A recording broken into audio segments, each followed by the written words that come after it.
The most recent version of that bill that we have seen, it would basically, it looks at fund balance.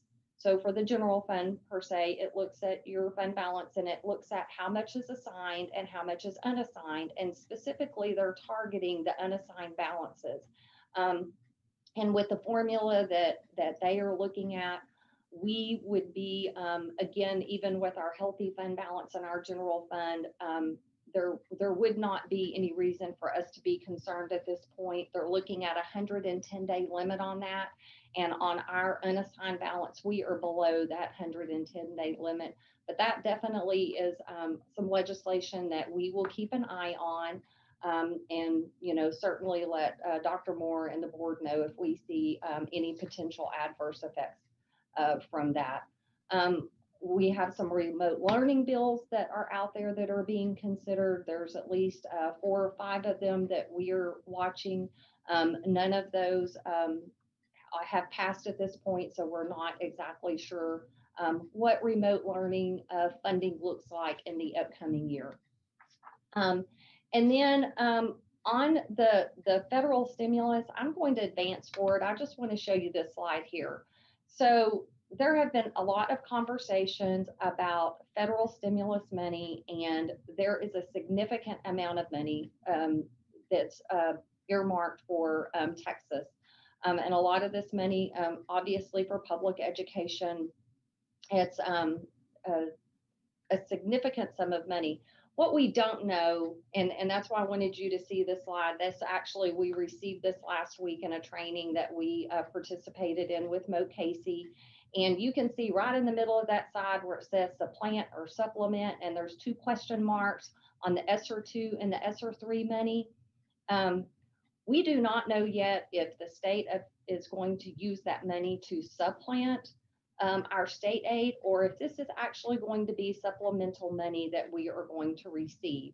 The money that we received from them back earlier in the year, they just substituted state aid. So anyway, there's still a lot of uncertainty with this money. There may become some of this money that's available to us, and that's what we are hoping for. And we've actually had a lot of school districts that have given testimony to try to advocate for some of that money to flow directly to the districts and it not be a supplant situation. And so again, we'll just have to continue to watch that. On House Bill 3, I just want to remind you, we are under a legislative requirement now that if the state were to increase the basic allotment, that is the very basic amount of money that they allocate to school districts. It's a per student amount. Currently, it's at $61.60. But if they were to change that amount, they have a mechanism in law that requires so much of that money would be required to be devoted to teacher pay increases primarily. So far, what we are hearing is that we do not believe that that basic allotment will change. And the reason I'm mentioning that, the reason it's important is because as we look forward at what our salary projections are for next year, I think it's just important for the board to know that right now we're not aware of any mandated pay increase. Again, we're still a few weeks away to the end of the session, and that could all change. It could change tomorrow, but as where we're at right now, this is where we sit. Okay, so we are looking forward to next year. We're at this point estimating that our average daily attendance will remain level. We had received some information that we may want to adjust our property value estimates down slightly. And this is primarily due to valuations of some of the inventory that is held in storage at the facilities in our area, which a lot of our tax base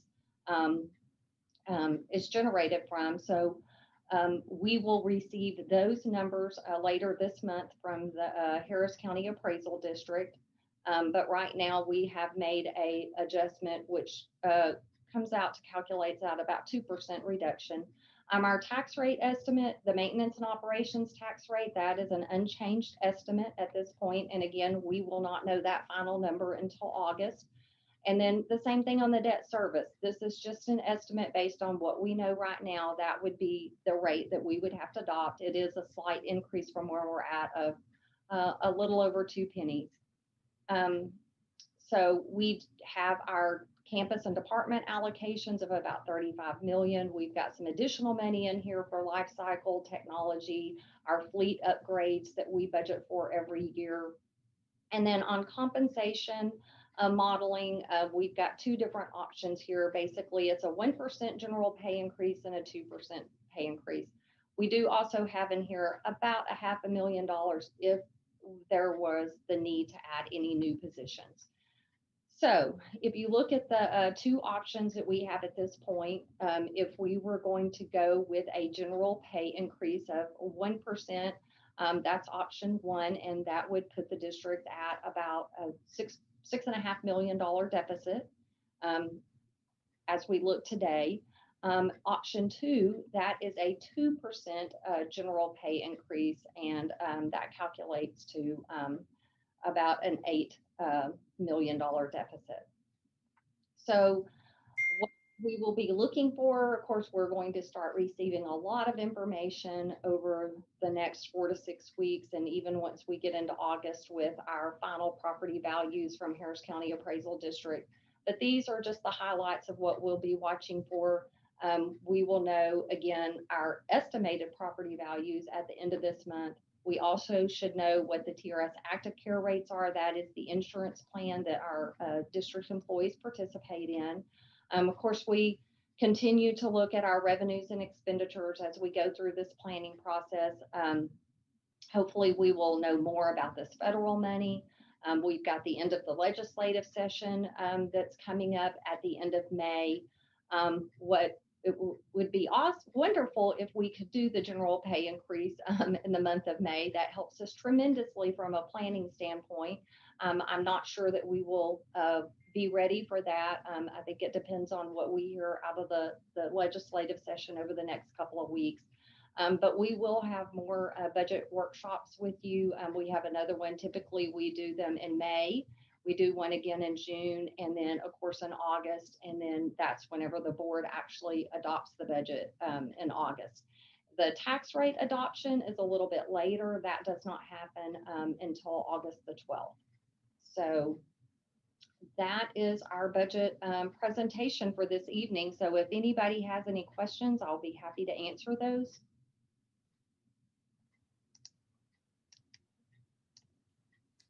Any questions for Ms. George? No questions. Thank you, Ms. George. I will now turn the floor over to Michelle Mickey Morris, partner with Rogers, Morris and Grover LLP, and Harold Sonny Fletcher III, Senior Director for Facilities Planning and Construction, who will review the construction procurement process and project delivery contract award methods. Thank you. Good evening, trustees, superintendent. I am Mickey Morris with Rogers, Morris and Grover. I've visited with you all before about various construction and facilities related items. And Mr. Fletcher is here with me presenting. We are going to be reviewing with you this evening the different procurement methods for school construction projects. And we're also going to talk a little bit about evaluation criteria for construction contract awards. And the reason it's very important for boards to understand the different methods is that the legislature has vested you all with the authority to determine which method is used for which types of construction projects. So by law, before a school district can advertise for a project by any method other than competitive sealed bid, the school board determines which method provides the best value. The superintendent and the administration makes a recommendation, but ultimately the decision is up to the board. This is not something that happens in non-construction. And the board can delegate this authority. Some districts do by policy. Some boards adopt resolutions at the beginning of bond programs. Sometimes you may be asked to make the decision as it relates to a list of projects or groups of projects at a time. Because the decision is yours, it's important to understand what the different methods are, when they're most appropriately used, and the differences between them. The statute for construction procurement is in the Texas Government Code, and the methods are listed here. There are some that you are probably familiar with, some you're not, that you don't see very often. But competitive bidding, which is the default, if the district is going to use that, they do not need the board's permission. Not very common, and we'll talk about why that is. Competitive sealed proposals, construction manager at risk, design build, job order contracting, and then construction manager agent, which really, this is not a company that builds anything or designs anything. It is a method in the statute, but this is commonly what you know to be your outside project manager or a program manager. So there's a methodology for how to procure those representatives as well. And all of these are things that you do once you know what the project or program is. These aren't the type of people that you can just procure ahead of time and keep on a shelf in case you might need them later someday. You have to have a project or a group of projects or a bond program in mind, with the exception of job order contracting. That's the only type of construction company that you can have kind of on retainer, on standby in case something comes up. Everything else, it needs to be identified what they're going to be doing for you. Not exactly, but at least the nature of the project. So competitive bidding is the default. This is a very popular method for cities when they're building water plants or utility lines, things that are pretty narrow in scope, but it's not very popular with public school districts. And the reason is the winner is solely determined on the basis of price. You don't score or evaluate anything else. The lowest responsible bidder wins. So if you're concerned about a company's reputation, qualifications, experience, and you want to compare the bidders to one another, this is not the method you would want because you're going to rank them in the order of price, lowest to high, and the only way you can avoid awarding to the lowest responsible bidder is if you determine that they're not responsible, which is not something you can declare just by saying, oh, you're not the most experienced in the group. You have to demonstrate that that particular company can't meet the basic requirements to do the work. They can't get bonding. They don't have an adequate safety record. It's not a comparative determination. It's looking at that company saying, you know, look, you've never built a school, you've only built homes, for example, or you've built fast food restaurants. We don't think you can meet the minimum requirements. And they can request a public hearing if they would like to challenge that. So most districts want to evaluate factors other than price, so this is not very popular. The other limitation with this method is that you can't negotiate with the top ranked company and say, well, what if we added this or took this out and you're a little high, we want to try to get the budget down and do some value engineering. That's not allowed for competitive bidding. If you want to make any changes to the design or the specifications or the contract before you award it, you've got to reject the bid, make the changes, and then give everybody an opportunity to rebid on the changed specifications. So it's not surprising that you really only see this where there is 100% certainty that you're going to get numbers within budget. There's not going to be changes to your scope or timelines.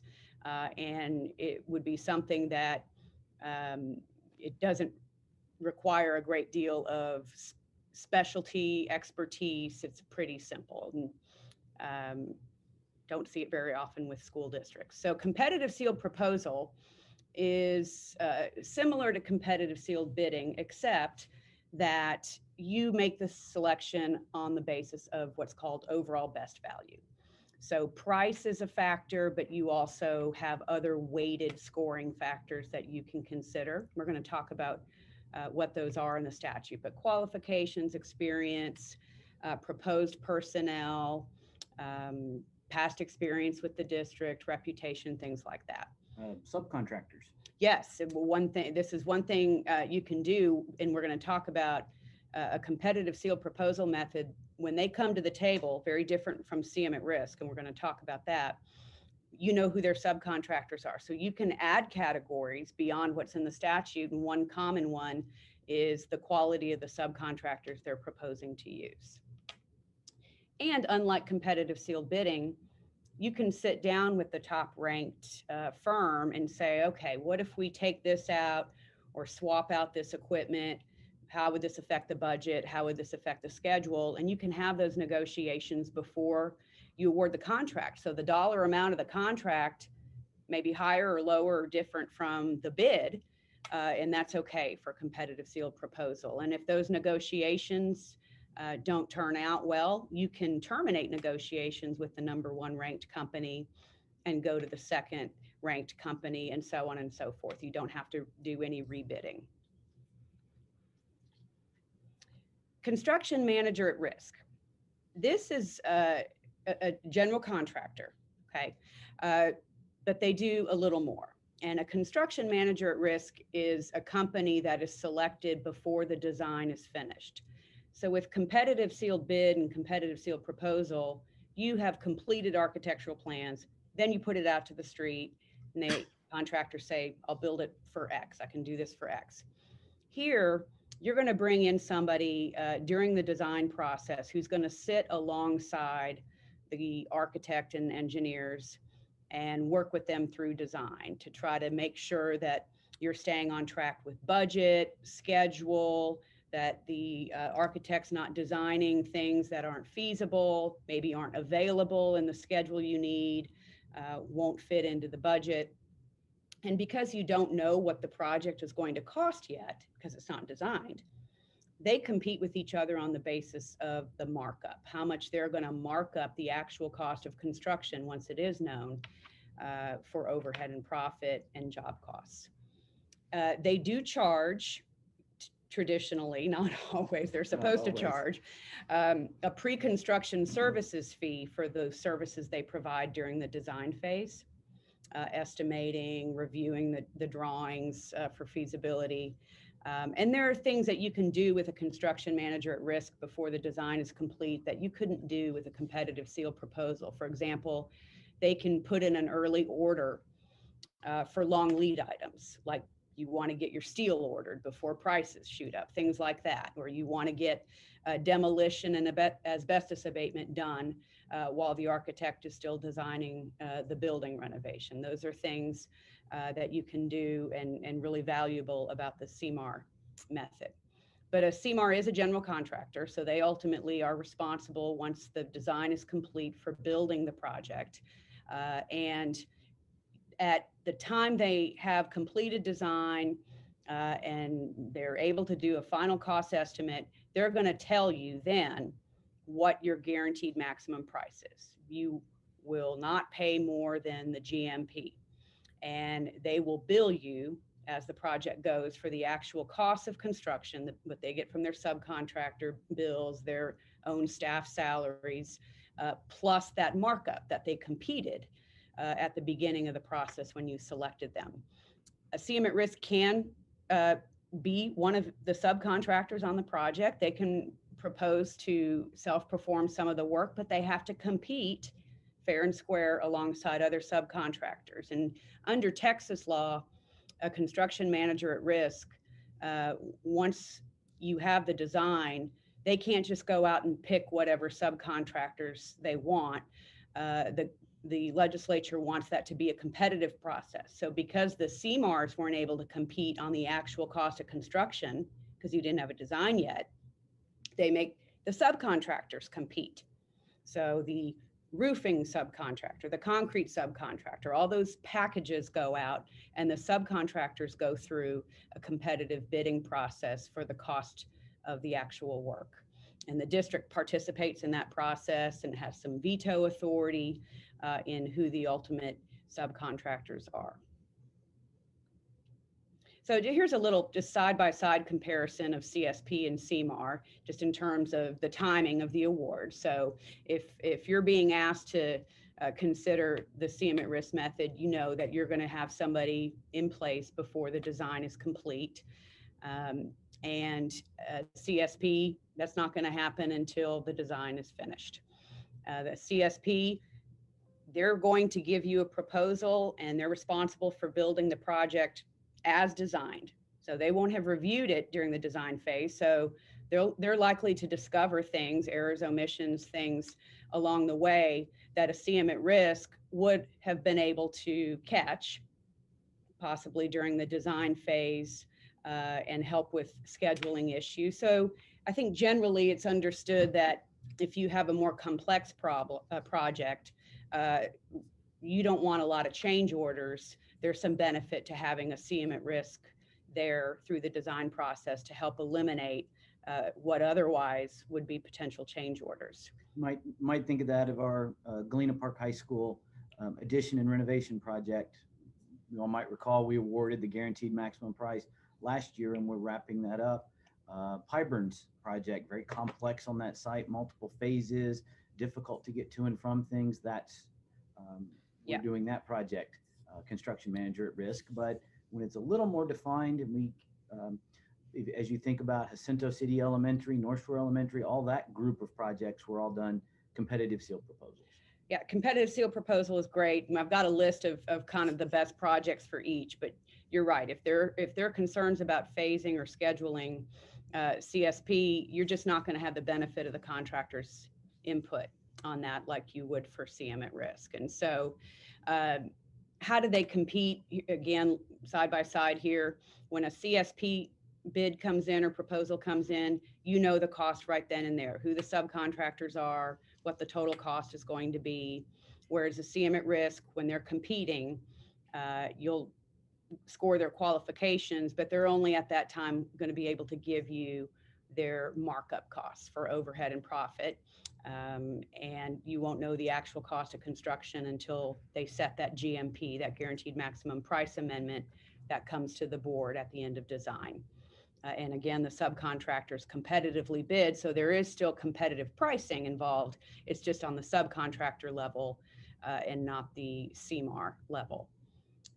CSPs traditionally are, could generate more change orders because the contractor only bids on what the architect put in. And every project, people don't want to hear this, every project is going to have some amount of errors and omissions by the architect. It's just, they're human beings. There's a lot of parts and pieces going into a project.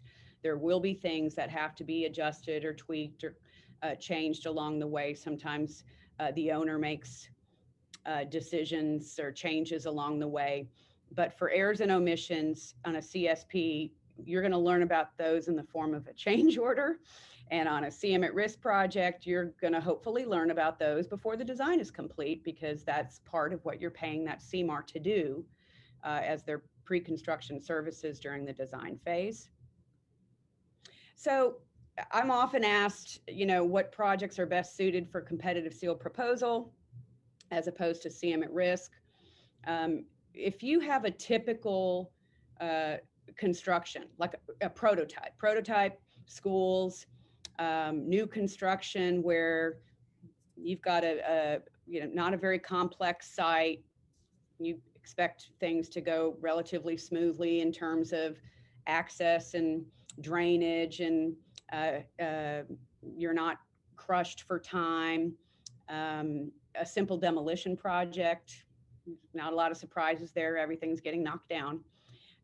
Simple renovations of a limited scope, not a complex building renovation necessarily, but let's say you're doing electrical renovations or maybe, athletic facilities renovations. Projects that don't require phasing.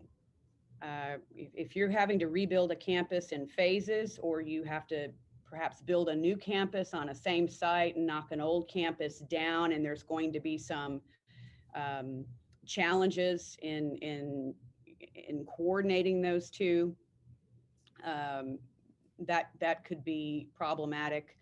And then if you know that the project doesn't have a lot of uncertainty and you're not making a lot of assumptions, then CSP may be the way to go. So complex renovation projects for 60-year-old buildings where nobody has as-built designs, you don't know what's behind the walls, you don't know how the ductwork is routed, you're not sure where all the utilities are running, full of surprises. The architect can only make those assumptions, and if they're not correct, those assumptions will be corrected by a change order, and you kind of lose the benefit of the competitive pricing on a change order. Whereas in a construction manager at risk, the CMAR is charged with doing a lot more field investigation and review of existing conditions because they have the time. Where in a CSP, they have those plans for about 2 weeks, right? And they've got to come up with pricing and put in a bid. CM at risk, they're sitting there for months with the architect and engineers while they're going through design, so they can gather a lot of information that will assist the architect in making those assumptions correctly. Projects best suited for CM at risk, those types of renovation projects that benefit from contractor input to verify conditions and feasibility challenges.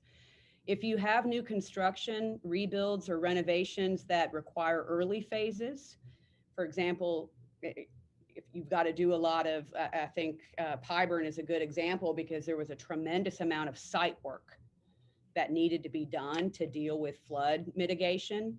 That's work that could be released in early package, or you could get a jump on that work while you're still working on the design of the building or permitting for the building. If you're concerned about price escalations, there are some districts now in COVID that are doing CMAR so they can get steel orders out early, can get HVAC equipment early. If there's a long lead time that could mess up their schedule, they're worried about price escalations.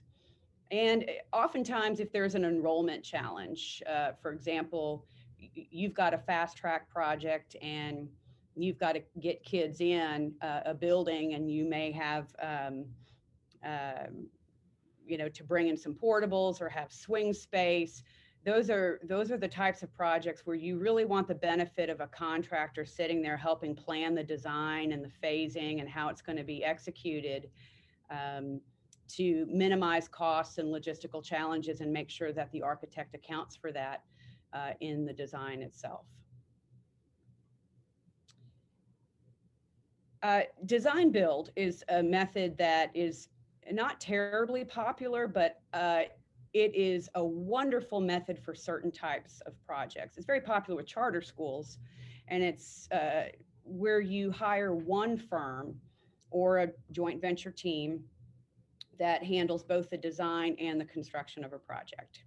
And there's no price competition on design build. It's a two-step RFQ process because in Texas, you're not allowed to compete architect or engineering services on the basis of price. So when you combine the design with the construction in Texas, you have to do an RFQ method.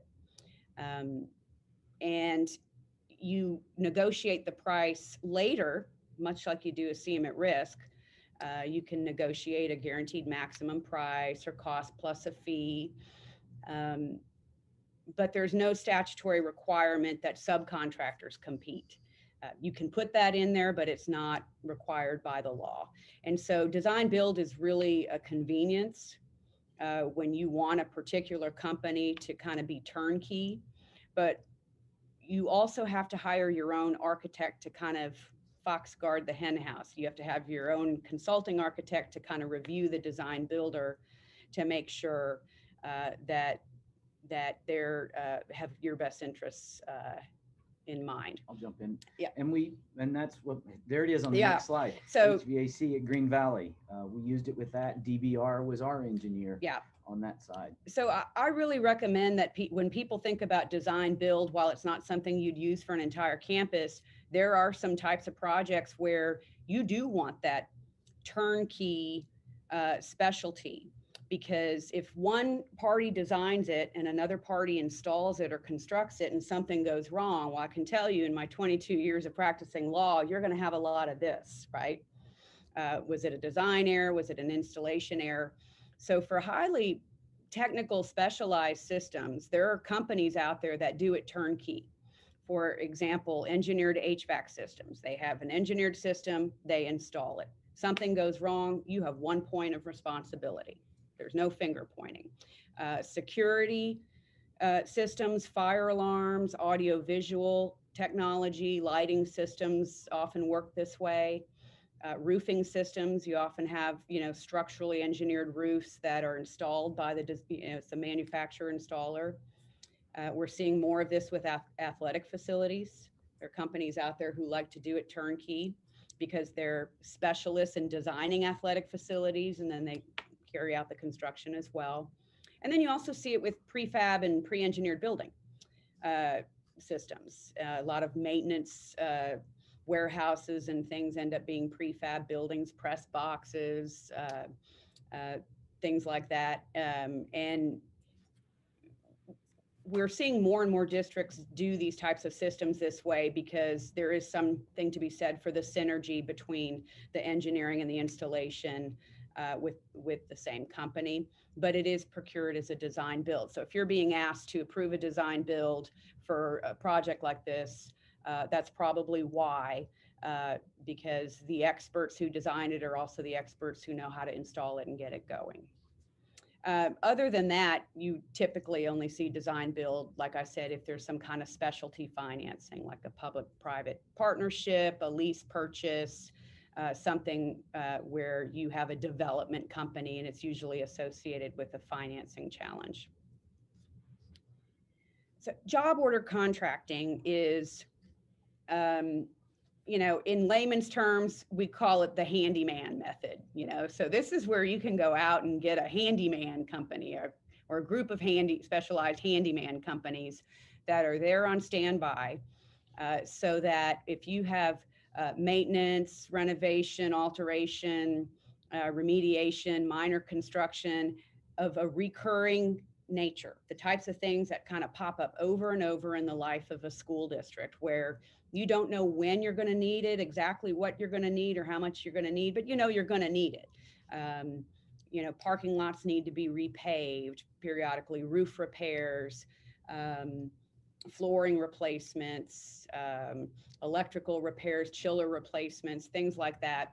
And this is the only method where you're allowed to select a contractor for future undefined tasks. Well, how do they do this? Typically, you see them coming from purchasing cooperatives. The purchasing cooperatives in Texas, they procure job order contractors and make them available to their school district members.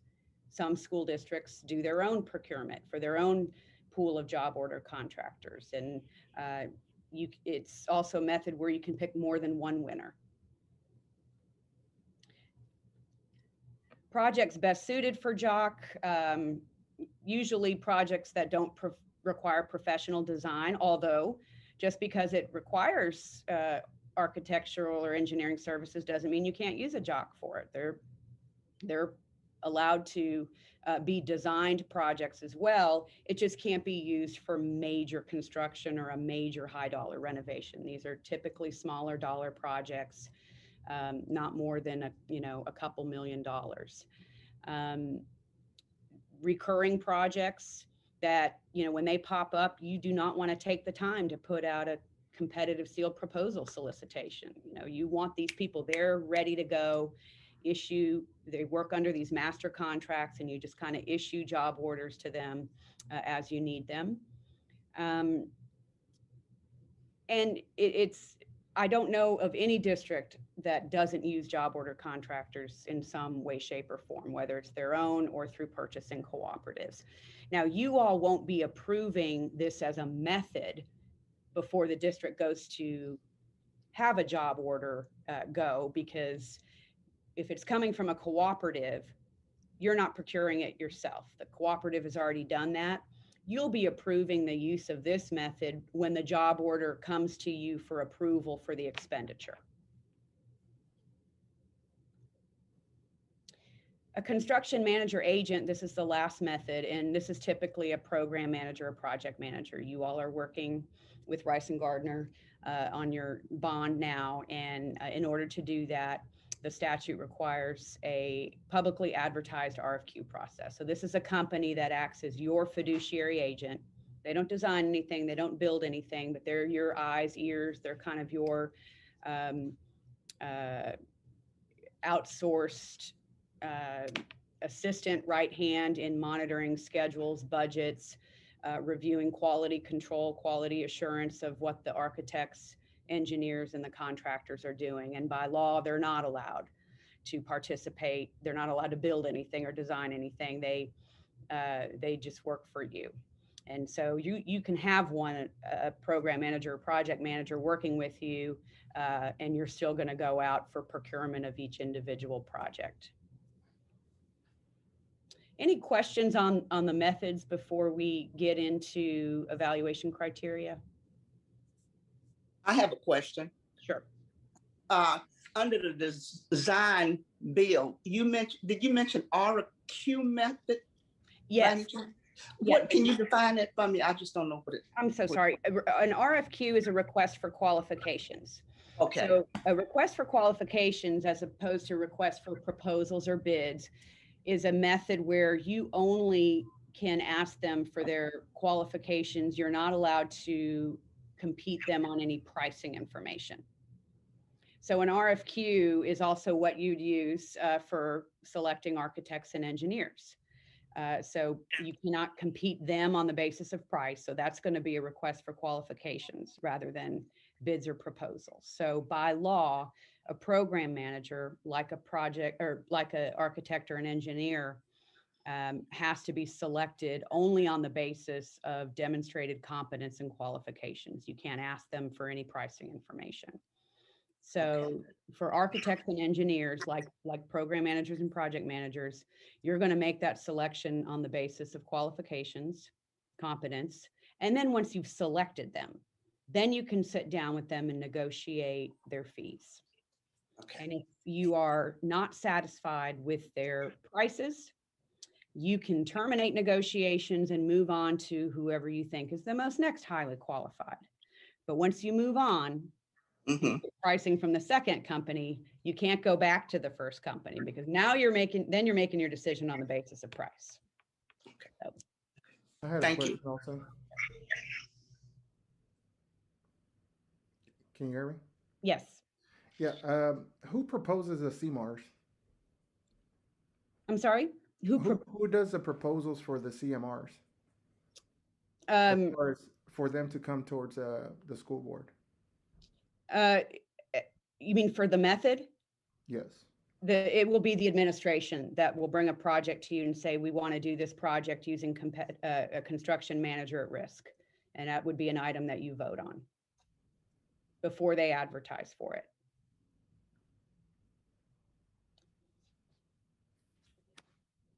All right, so these are the factors we just discussed for selecting architects, engineers. This is also how you select design builders and program project managers.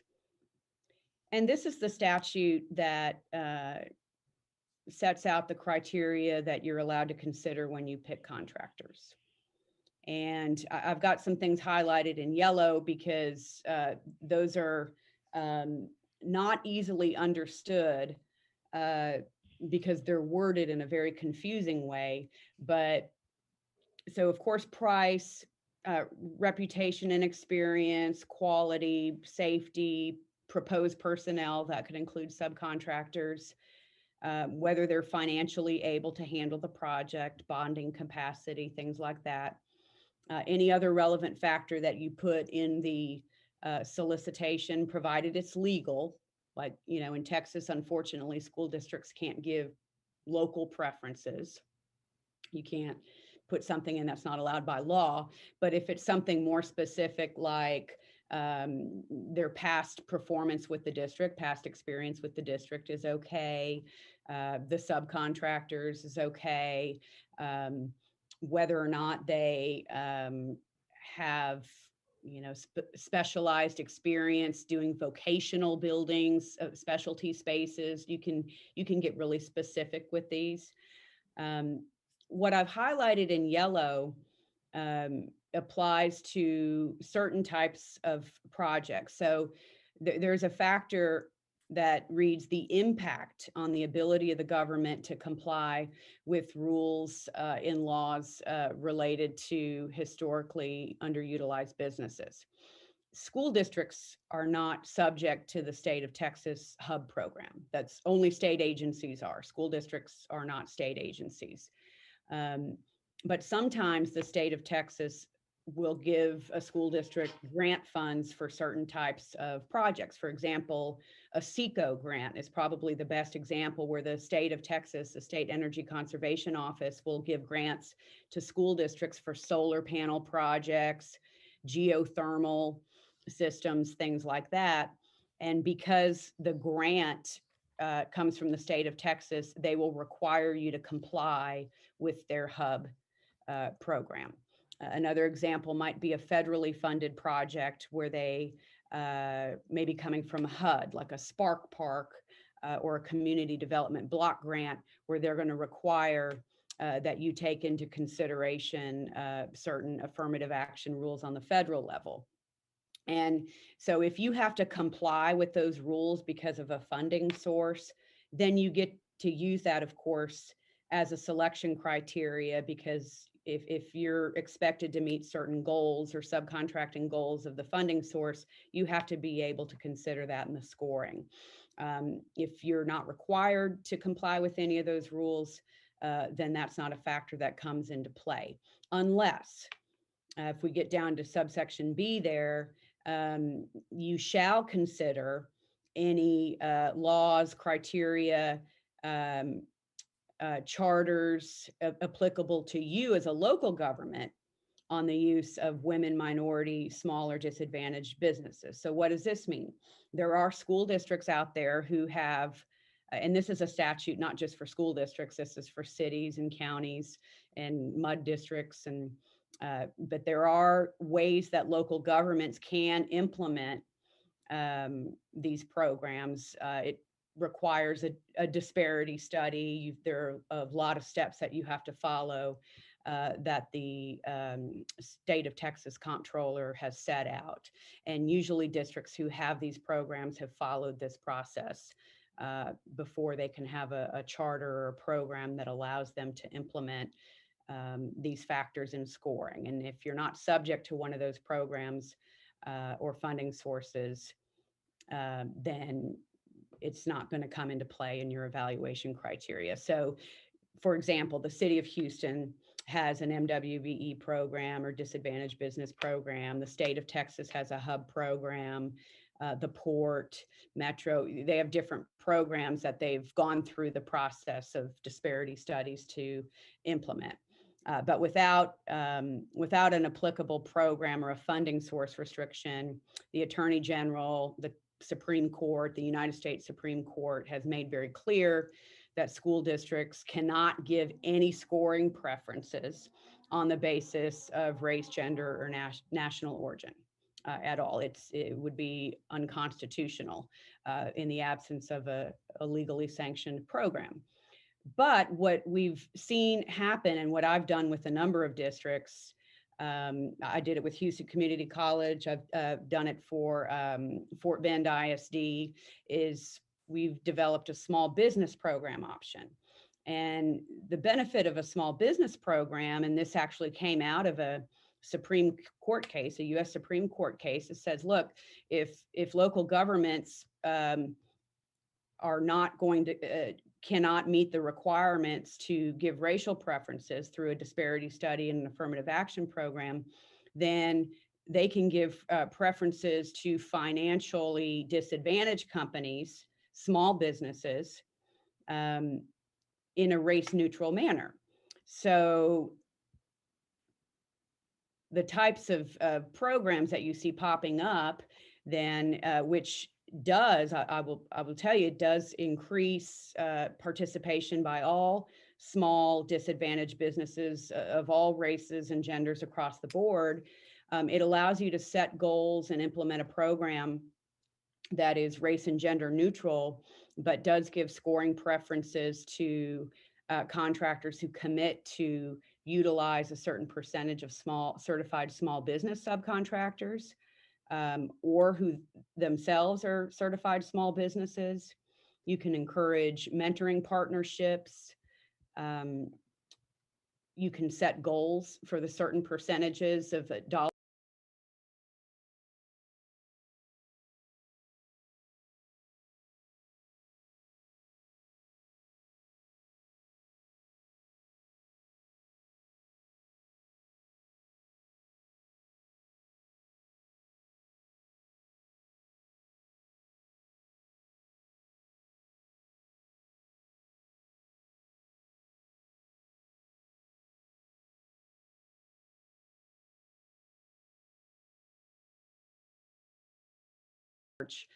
they're not going to meet the small business requirements. And these are goals. They're not mandatory set-asides or quotas because those are prohibited by the Supreme Court. They're just goals that you're trying to achieve, and then you can use lawful means to try to increase participation to reach your goals. Examples of small business certifying agencies that most of these programs use. So if you're certified by the Port of Houston as a small business, Metro, the U.S. Small Business Administration, City of Houston has a small business certification. And then you can also accept certified MWBE and DBE certificates as proof of small business certification because, for example, through the City of Houston, in order to be an MWBE or a DBE, you have to be a small business also. So it covers both. And what is a small business? You have some flexibility in defining it, but under the United States Small Business Association, and this is kind of the limits that a lot of the certifying agencies use, for general contractors, you can't have revenues in excess of 36.5 million, and subcontractors 15 million. So these are small companies. And I know in the City of Houston, in order to get, and I think for Metro and the Port as well, in order to get those local certifications, you have to be local. You have to have a significant local business preference in the surrounding counties. Now, while you couldn't give preferences based on the location of a vendor, it kind of is one of the benefits of a small business program is depending on the certifying agencies you put into your program, those certifications are going to require that they're local, and that's okay. You also can have, and the City of Houston has this, net worth limitations on owners. For example, everybody makes the joke, Warren Buffett is a small business, right? You can put net worth limitations that, that they're not just holding these small companies as shell companies, but they themselves are not at all financially disadvantaged. So you can put net worth restrictions on the owners.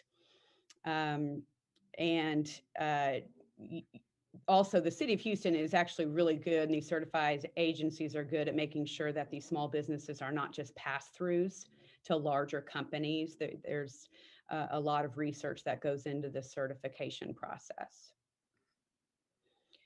How do you enforce a small business program? Well, when a contractor submits their bid or proposal, they have to list their certifications themselves, and then they'll provide a list of their subcontractors and the committed dollar amounts to those subcontractors who are small businesses. So you can see the success of alignment with the goal right off the bat. They're proposing to use 25% small business subcontractors. You can set goals for each project.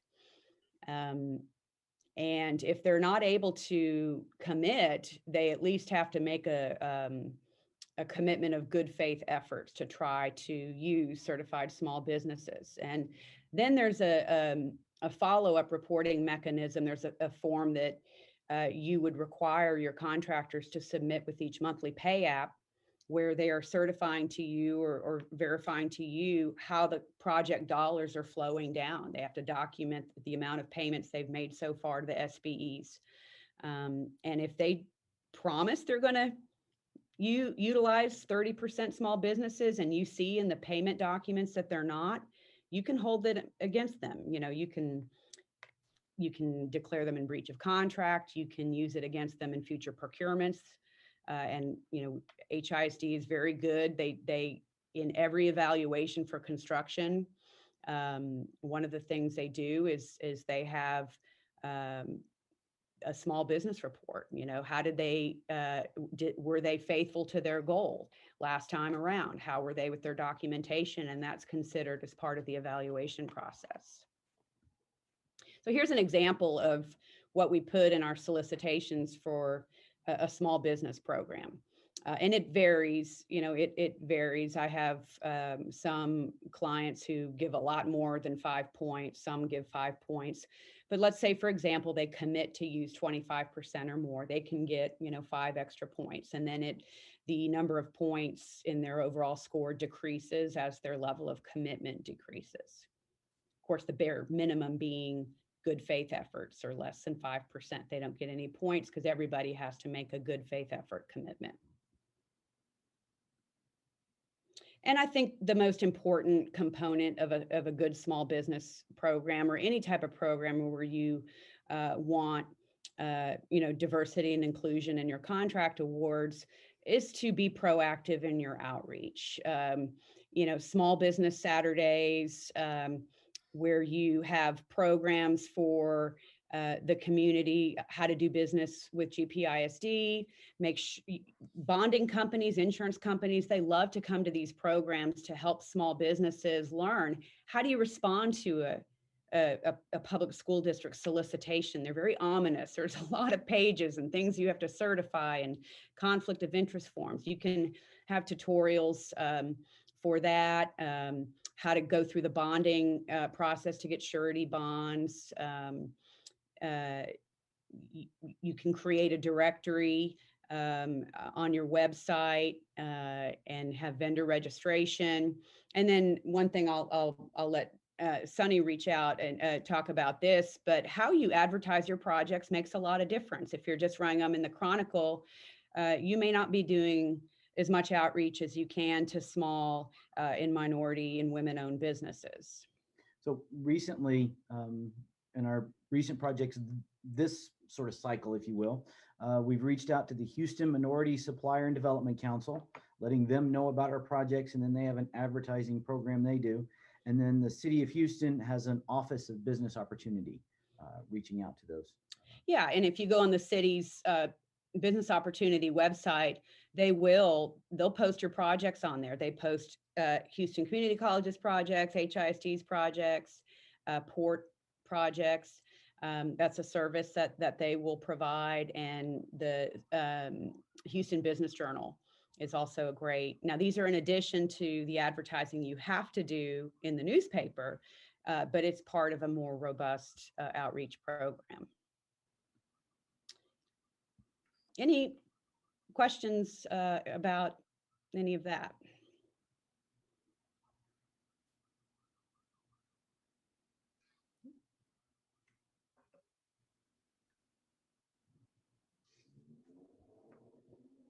I just want to say thank you for that. I did have a question around minority participation, but the small business certification has basically answered my questions. So thank you. Yeah, thanks, Mickey. And we sure appreciate your time tonight.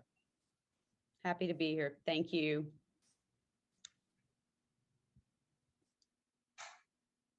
Thank you, Ms. Morris and Mr. Fletcher. There being no other business before the board at this time, the meeting is adjourned. The time is 6:18 p.m.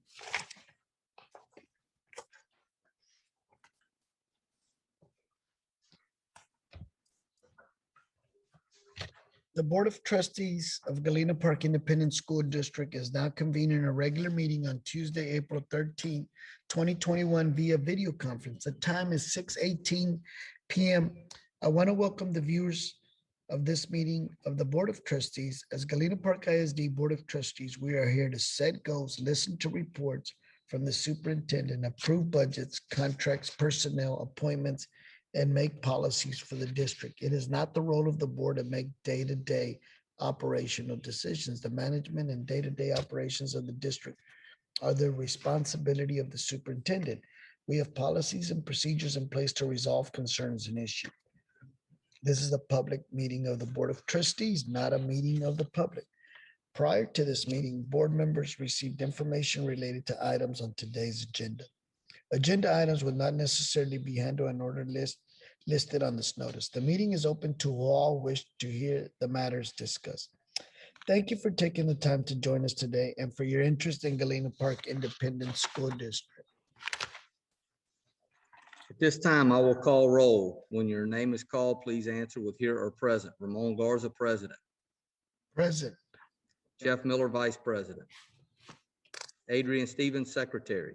Here. Trustees, Wanda Heath Johnson, Present. Noe Esparza, Here. Norma Hernandez, Present. and Herbert Alexander Sanchez. Present. Also joining us through video conference will respond with here or present are Sharonda Johnson, Executive Director for School and Community Relations. Present. Louis Loya, Specialist for Audiovisual Multimedia and Marketing. Michelle Mickey Morris, Partner with Rogers and Morris and Grover LLP. Present. Harold Sonny Fletcher III, Senior Director of Facility Planning and Construction. Present. Anna Salinas, Administrative Assistant to the Superintendent's Office. Present. Brian Clements, Executive Director for Security and Cybersecurity, Chief of Police and Interim Director for Technology. Present. Elizabeth Valdez, Executive Assistant to the Board of Trustees and Superintendent. Here. Cabinet members, Sonia George, Here.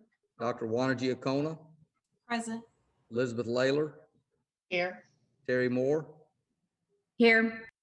Dr. Michelle Epps, Here. Dina Edgar, Here. Dr. David Harris, Here. Mike McKay, Holly Malloy, Here. and I, Dr. John Moore, Superintendent of Schools, and I'm here. Staff members will practice social distancing as required and outlined. We will use masks, hand sanitizers, disinfectants, etc., as recommended. I will now turn this meeting over to Ramon Garza, Board President. Ms. Valdez, are there any citizen participation items for this evening? We have no citizen participation items today. Ms. Valdez, are there any public comment items for this evening? We have no public comment items today. Today's invocation will be presented by Mr. Sanchez, and the pledges to the American and Texas flag will be led by Ms. Johnson. Please bow your head. Heavenly Father, we thank you for allowing us to come together this evening once again. We ask that your presence is felt today and always. Father, we acknowledge that our world and our fellow brothers and sisters are experiencing extreme difficulties. We humbly ask that you heal our land and comfort those struggling through illness and hardships. Please direct our steps as we maneuver our way through these challenging times. Father, we convene tonight to make very important decisions for our school district. We ask that you provide us with wisdom and understanding as we deliberate on the subject matter that has been presented to us. We ask that our deliberations will positively impact our children and our community. We thank you, Father, once again. In your name we pray. Amen. Okay. Will you please stand for the pledge virtually and in person? I pledge allegiance to the flag of the United States of America and to the republic for which it stands, one nation, under God, indivisible, with liberty and justice for all. Now the Texas flag.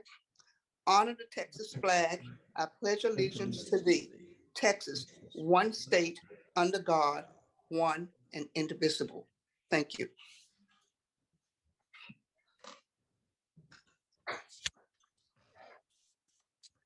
We will now move on to this evening's special recognition portion of the agenda. Dr. Moore?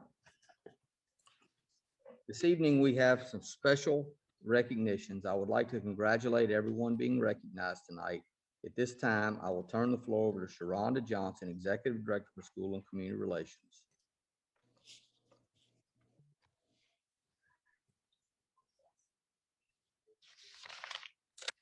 Good evening. And thank you, Superintendent Moore.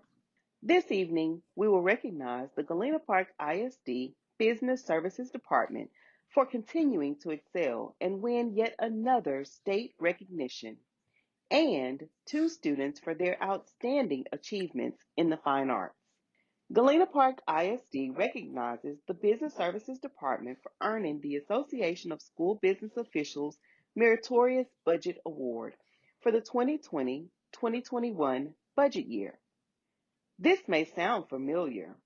We recently celebrated the Business Services Department for earning this same prestigious honor for the previous budget year. I.S.D.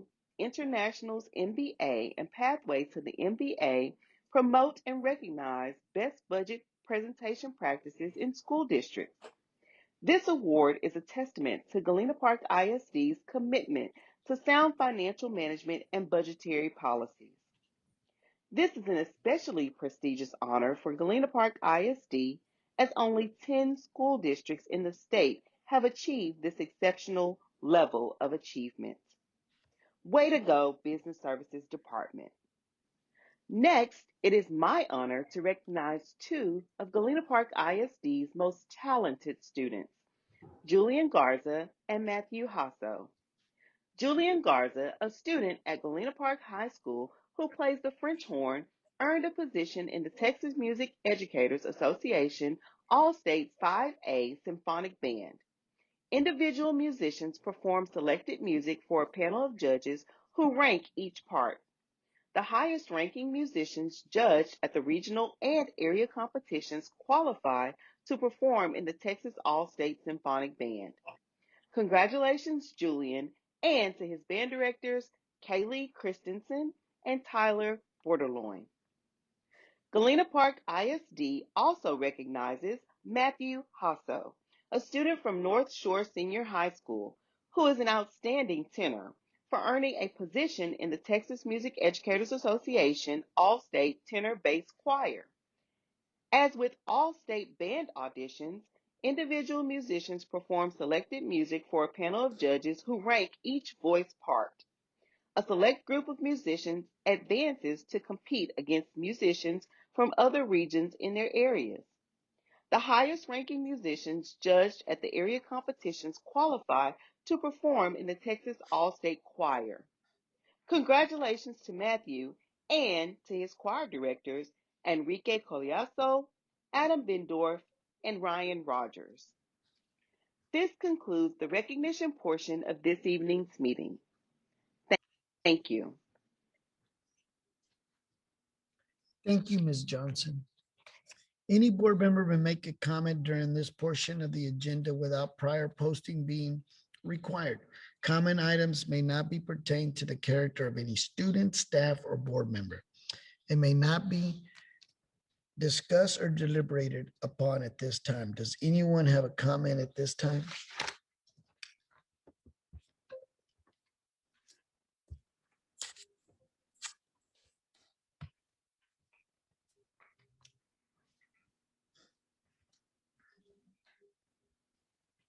Ramon Garza, Board President, will report on Galena Park Independent School District Board Members' Continued Education Credits, CECs. Tier 1, Texas Education Code Orientation and Update. All board members completed the Tier 1 requirements. Tier 2, Team Building. All board members and Dr. John Moore completed the Tier 2 requirements. Tier 3, Discretionary Continuing Education. Ramon Garza, Jeff Miller, Adrian Stevens, Wanda Johnson, Noe Esparza, and Norma Hernandez have completed the Tier 3 requirements.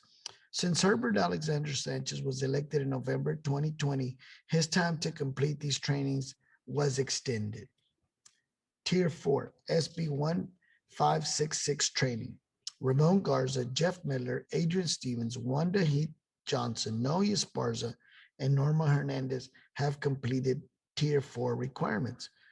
Herbert Alexander Sanchez did comply and complete his training, but TASB changed their requirements after he took the training without letting the district or Mr. Sanchez know. Because of this change, TASB did not give him credit for the course. TASB is not offering another session anytime soon. Mr. Sanchez will be retaking the course as soon as one of becomes available. Harold Sonny Fletcher III, Senior Director for Facilities Planning and Construction, will provide a 2016 bond program construction update. Good evening, President Garza, Board, Dr. Moore, and Cabinet. Start, my presentation's not wanting to move. There we go. Start here. Thank you for your patience. Start with Galena Park High School. Picture on the left. If you remember last month, I was excited. We had a lot of the brickwork going on. Here you can see even more brickwork. The flashing material is up over top of the coping. The coping cap will be installed shortly. Having that addition's going along very well. And then of course the picture on the right are re-roofing activities. The black material you see in the picture there, that's the first membrane, and then it gets a white membrane on top of that. So still a lot of roofing challenges there. You can see a lot of equipment on that roof. It's been quite the challenge to get that roofed. And then our administration buildings, the emergency restroom repairs. The picture on the right, we've got the floor slab back in. All the existing finishes have been removed, obviously in both pictures. And so we'll be getting new tile, new fixtures, and getting that restroom put back together here very shortly. Understand, very anxious for everybody for us to get that back together. Our project's in design. Pyburn, though it says in design, it's going out to bid for our Purcell Construction, our construction manager at risk. We just talked about that delivery method. They've got that advertisement coming up in the paper, and they will be accepting bids on their behalf to assemble the guaranteed maximum price for us. That'll be coming back to the board for approval, of course. Galena Park High School, you all approved PBK Architects back in 2017 to be the architects for Galena Park High School, all the additions and renovations. They'll be starting the phase 2 design quite in earnest. They've already done some preliminary meetings with our construction committee, and that'll be going. And then our summer 2021 renovations, that work is currently out to bid as well. So we've got, and that is bidding competitive sealed proposal. I thought I'd mention the delivery methods since we just had that conversation today. Any questions? Any questions for Mr. Fletcher?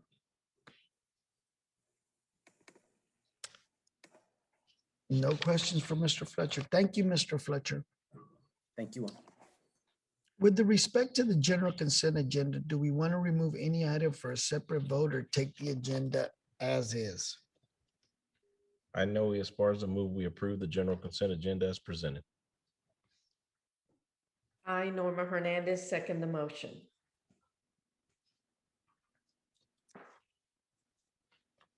If the motion passes, I, Ramon Garza, authorize GPISD to utilize my electronic signature for these items. Ms. Stevens, do you authorize the use of your electronic signature as well? Yes, I do. A motion was made by Noe Esparza and second by Norma Hernandez. As I call your name, please state your name and indicate your vote by stating in favor, oppose, or abstain. Jeff Miller. Adrian Stevens. Adrian Stevens in favor. Wanda Johnson. Wanda Johnson in favor. Noe Esparza. Noe Esparza in favor. Norma Hernandez. Norma Hernandez in favor. Herbert Sanchez. Herbert Sanchez in favor. And I, Ramon Garza, am in favor. The motion's carried 6-0 with no abstentions. With respect to the construction consent agenda, do we want to remove any items for separate vote or take the agenda as is? Wanda Johnson, move we approve the construction consent agenda as presented. I, Adrian Stevens, seconds the motion. If the motion passes, I, Ramon Garza, authorize GPISD to utilize my electronic signature for these items. Ms. Stevens, do you authorize the use of your electronic signature as well? Yes, I do. A motion was made by Wanda Heath Johnson and second by Adrian Stevens. As I call your name, please state your name and indicate your vote by stating in favor, oppose, or abstain. Jeff Miller. Adrian Stevens. Adrian Stevens in favor. Wanda Johnson. Wanda Johnson in favor. Noe Esparza. Noe Esparza in favor. Norma Hernandez. Norma Hernandez in favor. Herbert Sanchez. Herbert Sanchez in favor. I, Ramon Garza, am in favor. The motion carries 6-0 with no abstention. With respect to the financial consent agenda, do we want to remove any items for separate vote or take the agenda as is? I, Norma Hernandez, move we approve the financial consent agenda as presented. I, Adrian Stevens, second the motion. If the motion passes, I, Ramon Garza, authorize GPISD to utilize my electronic signature for these items. Ms. Stevens, do you authorize the use of your electronic signature as well? Yes, I do. As I call your name, please state your name and indicate your vote by stating in favor, oppose, or abstain. Jeff Miller. Adrian Stevens. Adrian Stevens in favor. Wanda Johnson. Wanda Johnson in favor. Noe Esparza. Noe Esparza in favor. Norma Hernandez. Norma Hernandez in favor. Herbert Sanchez. Herbert Sanchez in favor. I, Ramon Garza, am in favor. The motion carries 6-0 with no abstentions. Information. Sonia George, Chief Financial Officer and Deputy Superintendent for the Operational Support, presented one, the 2016 Bond Program Financial Report as of February 28, 2021. Two, the Comparative Tax Collection Report for the period of September 1 through February 28 for the fiscal years of 2019 through 2020 and 2020 through 2021. Three, the donation report for March 2021. Four, the general fund budget summary report for the periods of September 1, 2020 through February 28 of 2021. B, Elizabeth Layler, Deputy Superintendent for Educational Support and School Administration, presented one, the Early Head Start Update and Fund 205 Expenditure Report, summary from February 2021. Two, the Early Head Start Policy Council meeting minutes from February 2021.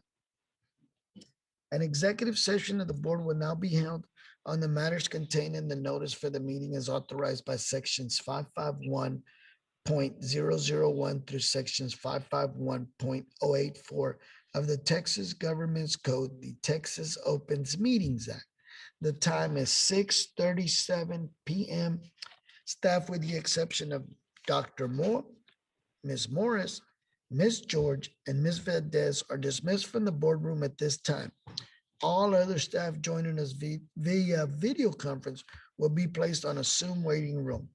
Staff who are live streaming the meeting, please stop the live stream video.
Executive session is adjourned. The live streaming has begun again, and the board is now in open session. The time is 7:15 p.m.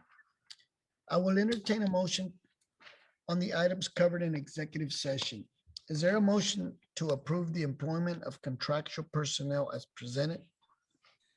I, Wanda Johnson, move we approve the employment of contractual personnel as presented.